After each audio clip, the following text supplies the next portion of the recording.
Oh hey, didn't see you there, class of 2018. But now I do. I'm reading a book about the world history. Let me tell you about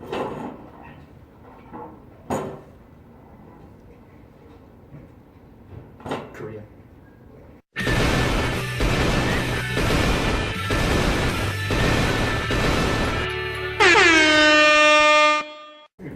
So what was the Korean War? Okay, teacher, I know. Yes, little Perry. What is the Korean War? I don't know. Well, I guess it's called the Forgotten War for a reason. War. Better known as today as the Forgotten War. It was actually so big that it was the first real gun war that the Americans fought in since the end of World War II. So what exactly was the Korean War? Well, at this time in the 1950s, there was a North Korea and a South Korea. Korea was just split in half between a communist state of rule and a democratic state of rule. North Korea wanted all of Korea to be a communist nation. And other communist powers in Asia, such as the USSR and China, also thought that that was the best thing for their communist nations to grow and get more power and dominance throughout Europe and the world.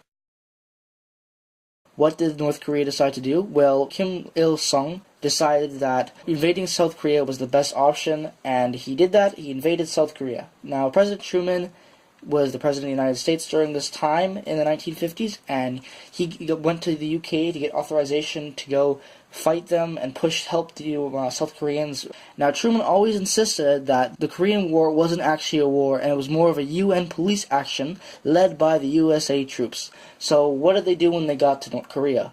Well, they pushed the North Koreans back to the 38th parallel, which is the border between South Korea and North Korea. And once they got there, Truman made the decision to reunite Korea as a non-communist state. They actually pushed the North Koreans all the way up to the Yuhao River, which was the border of China. And China thought, well, hey, you guys are getting a little too close to us, so they counterattacked UN forces and United States forces on November 1st, 1950. And by Christmas, they were already all fighting back at the 38th parallel. So all that time, they got up there, and China came in, and they pushed them all the way back to where they already. Then the war went on for 2 more years after the North Koreans pushed them back to the 38th parallel.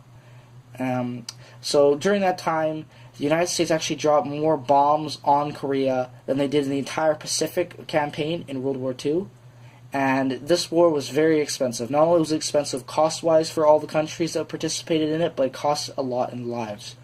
Over 33,629 United States troops were killed, and 102,000 were wounded, and nearly 4 million Chinese and Koreans were killed, mostly civilians.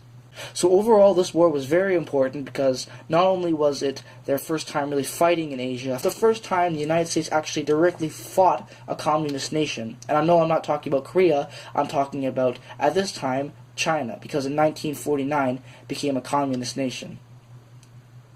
Goodbye.